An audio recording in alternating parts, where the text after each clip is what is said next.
Deus não se agrada de gente ingrata. Deus fez, ele tem que ser glorificado. Amém, povo de Deus? Ele tem que ser glorificado. Pastor, eu não enxergava, minha visão agora está perfeita. Pastor, o mal foi embora, vem me contar. A senhora, irmão, o que aconteceu com a senhora? Eu estava com minha irmã há alguns tempos, quando eu tinha minha irmã de oração. Aí, fechando a lojinha, dando lojinha, pessoas que eu vim da lojinha, tem lojinha que agora é de R$1,79. A gente foi andando com essa coisa, a gente começou a atacar de novo. Eu comecei andando devagarinho assim com ela.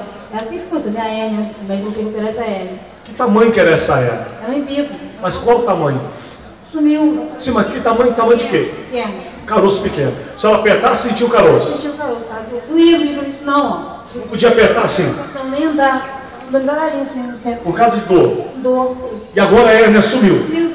Sumiu a hérnia, sumiu dor. Vamos aplaudir o Senhor Jesus, ele é maravilhoso. Louvado seja Deus, vai na bênção de Deus em nome de Jesus. Quem mais também o mal foi embora agora, pessoal?